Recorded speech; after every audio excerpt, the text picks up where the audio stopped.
Hello bachcho, let's read this question. So this question says radius of dash of a body about a given axis is equal to fill in the blanks of the constituent particle of the body again fill in the blanks. Okay तो देखिए हमें यहाँ पर क्या करना है, तीन fill in the blanks को क्या करना है, आपको यहाँ पर फिल करना है. ओके तो देखिए बच्चों इस क्वेश्चन का की कॉन्सेप्ट आप क्या लिख सकते हैं. The key concept of this question is, देखिए इस क्वेश्चन में हमें क्या गिवन है. इस क्वेश्चन में हमसे बोला है कि रेडियस ऑफ, हमें क्या रेडियस ऑफ लिखना है, फिर आपको इसको फिल करना है of a body about a given axis, किसी गिवन एक्सेस के अबाउट बात कर रहे हैं, equal to the fill in the blanks of the constituents particle of the body. Okay तो देखिए इसमें आपको रेडियस ऑफ और द कंस्टिट्यूएंट पार्टिकल, ये क्या आपकी हिंट है. ओके ये क्या है इस क्वेश्चन की आपकी हिंट है. ओके तो देखिए इस क्वेश्चन का की कॉन्सेप्ट आप क्या लिख सकते हैं. यहाँ पर हमें देखिए रेडियस और जायरेशन फाइंड आउट करना है. क्या फाइंड आउट करना है.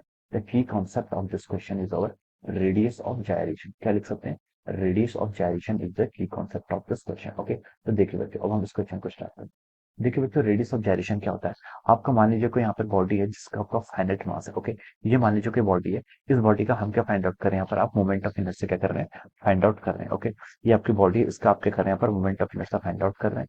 ये आपने मान लीजिए कोई एक्सरसाइज किया, दिस इज एक्सेस. ओके अब देखिए इस बॉडी में क्या होंगे आपके आपके आप एम मास को यहाँ पर कंसिडर करें, इसमें क्या आपके बहुत डिफरेंट डिफरेंट जगह पर आपके एम मासेस है. ओके आपके यहाँ पर एम मासेस है. ओके तो देखिए अब क्या कर सकते हैं, यहाँ पर अगर हमें moment of inertia find out करना होता है, अगर हम यहाँ पर क्या करना होगा, हमें moment of inertia find out करना होता है, तो मोमेंट ऑफ इनर्शिया कैसे फाइंड आउट करेंगे. देखिए इनकी perpendicular distance from the axis, like इसकी r1 है, इसकी डिस्टेंस आपकी r2 है, सिमिलरली इसकी क्या आपकी r3 है. वैसे ही हम कंसिडर करेंगे यहाँ पर जो स्मॉल एम मास है, इस बॉडी का टोटल मास हमने कैपिटल एम कंसिडर कर लिया है, वैसे यहाँ पर स्मॉल एम nth मास है टोटल. ओके हम लिख सकते हैं कि जो आपका टोटल मास होगा वो क्या होगा, आपका स्मॉल एम इंटू एन, यानी कि n total number of small m particle है जो आपका टोटल कैपिटल एम मास को क्या कर रहे हैं, कंस्टिट्यूट कर रहे हैं. ओके तो देखिए मोमेंट ऑफ इनर्शिया हम यहाँ पर इंडिविजुअल मासेस का कैसे कैलकुलेट करेंगे, हम यहाँ पर कैलकुलेट करेंगे. देखिए m1 का एम r1 का स्क्वायर प्लस एम r2 का square, this is the definition of moment of inertia.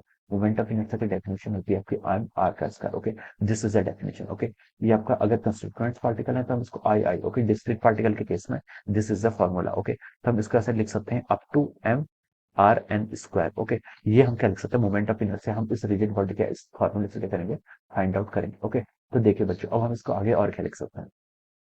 देखिए बच्चों हम यहाँ से m को कॉमन ले सकते हैं, m को कॉमन ले लिया. अब देखिए ऐसे ही कितने मास है यहाँ पर स्मॉल m, ऐसे स्मॉल m यहाँ पर टोटल n मासेस हैं, तो हमने इसको n से क्या कर दिया, मल्टीप्लाई कर दिया. क्या कर दिया, n से मल्टीप्लाई कर दिया.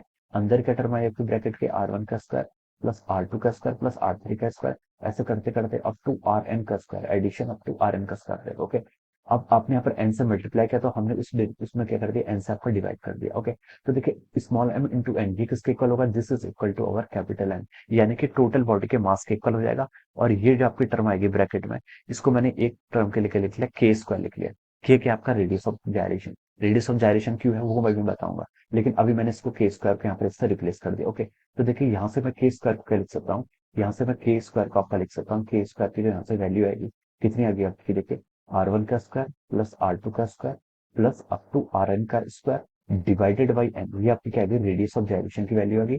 या फिर मैं यहाँ से के अगर मैं के की वैल्यू फाइंड आउट करूँ तो ये कितनी जाएगी, रूट ऑफ अवर r1 का square plus of our r2 का स्क्वायर, सिमिलरली rn का स्क्वायर तक एडिशन होगा डिवाइडेड बाई n. ओके तो ये जो k की वैल्यू है, this k is gives off the radius of gyration, ये क्या देती है आपको, रेडियस ऑफ जायरेशन देती है. ओके अब देखिए रेडियस ऑफ जायरेशन होता क्या है. रेडियस ऑफ जायरेशन जैसे हमने यहाँ पर देखिए फर्स्ट केस में, इसको मैं क्या कर रहा हूँ, फिगर 1 बोल रहा हूँ. ओके फर्स्ट केस में देखिए फिगर 1 में देखिए आपने यहाँ पर डिफरेंट डिफरेंट क्या था, मासेस थे, स्मॉलर मासेस थे जो पूरे कैपिटल मास एम को क्या कर रहे थे, कंस्ट्रेंट कर रहे थे. ओके अब देखिए मैं यहाँ पर मैं ये कंसिडर कर रहा हूँ कि आपका ये आपका finite body, this is our finite body, ये सेम बॉडी. ओके अगर मैं पूरी इस होल बॉडी को रिप्लेस कर दूं by a single mass capital m, single mass capital m से रिप्लेस कर दूं, जिसका perpendicular distance from the axis of rotation क्या है आपका, जिसका perpendicular distance from axis of rotation के है, so this is called radius of gyration. ये क्या कहलाएगा आपका, रेडियस ऑफ गायरेशन. यानी कि इक्वेशन 1 में, फिगर 1 में और फिगर 2 में जो आपका मोमेंट ऑफ इनर्शिया है, इस केस में मोमेंट ऑफ इनर्शिया किसके इक्वल होगा, आपका एम के स्क्वायर के इक्वल होगा. ओके तो मैंने पहले में जो आपके डिफरेंट डिफरेंट कंस्टिट्यूएंट मासेस थे उसको मैंने एक होल एक मास से रिप्लेस कर दे, जिसको मैं यहाँ पर कैपिटल एम डिनोट कर रहा हूँ. ओके और इस मास के अबाउट में moment of inertia find out करो, और फर्स्ट केसेस में, तो दोनों केसेस में जो आपका मोमेंट ऑफ इनर्शिया आएगा वो क्या आएगा, आपका इक्वल आएगा. ओके तो इस डिस्टेंस, इस के डिस्टेंस को क्या कहते हैं, हम रेडियस ऑफ जायरेशन कहते हैं. Okay this is our radius of gyration. Okay अब देखिए अब हम यहाँ पर क्वेश्चन को स्टार्ट करते हैं क्वेश्चन में, ताकि रेडियस ऑफ फर्स्ट आपको हिंट मिल गई कि पहला क्या फिल करना है, रेडियस ऑफ जायरेशन। ओके, पहला क्या हो जाएगा आपका, रेडियस ऑफ जायरेशन। अब आगे बढ़िए, radius of gyration of a body about a given axis is equal to that, किसके इक्वल होती है, रेडियस ऑफ जायरेशन। देखिए हमने यहाँ पर प्रूव किया है रेडियस ऑफ जायरेशन आपके किसके इक्वल है, ये देखिए आपने क्या किया, देखिए इसको हम रूट मीन स्क्वायर डिस्टेंस बोलते हैं। क्या बोलते हैं इसको, root mean square distance. Root mean square distance क्यों बोलते हैं, देखिए सबसे पहले आपने रूट का ऑपरेशन अप्लाई किया है। ओके, उसके बाद आपने देखिए यहाँ पर मीन किया, डिवाइडेड बाई एन किया, इसका मतलब मीन हो गया। फिर आपने क्या किया, R1 का स्क्वायर प्लस R2 का स्क्वायर, यानी कि स्क्वायर टर्म, जैसे आपका रूट मीन स्क्वायर है उसको स्टडी ऐसे करते हैं। सबसे पहले आप क्या कर लीजिए, स्क्वायरिंग कर लीजिए, आर का अपने स्क्वायर कर लीजिए, फिर आपने मीन किया, मीन किया मतलब R1 का स्क्वायर प्लस R2 का स्क्वायर डिवाइडेड बाई एन, ये आपका मीन वाली टर्म आ गया। फिर आपका ऑपरेशन क्या है, रूट का, फिर आपने रूट कर दिया, इसलिए इसको क्या बोलते हैं, रूट मीन स्क्वायर डिस्टेंस बोलते हैं। Okay, so radius of gyration of a body about a given axis is equal to the, किसके इक्वल है, root mean square distance of the constituent particle. ये R1 R2 R3 क्या है, इनकी distance है कंस्टिट्यूएंट पार्टिकल की। ओके, तो हमने लिख लिया equal to the root mean square, या फिर मैंने सीधे लिख लिया RMS, root mean square distance, RMS distance. Okay, RMS क्या स्टैंड कर रहे हैं यहाँ पर, root mean square distance of the constituent particle of the body, कहाँ से, from the axis of rotation, कहाँ से, from the axis of rotation, body from axis of rotation, ये मैंने यहाँ पर ऐसे डिफाइन कर दिया। Okay, from axis of rotation. Okay, तो ये क्या हो जाएंगे आपके यहाँ पर, इनके करस्पॉन्डिंग क्या हो जाएंगे आपके, राइट क्या हो जाएंगे आपके, फिल इन द ब्लैंक्स हो जाएंगे। ओके, तो सबसे पहले अब देखिए अगेन हम इस स्टेटमेंट को रिवाइज करते हैं।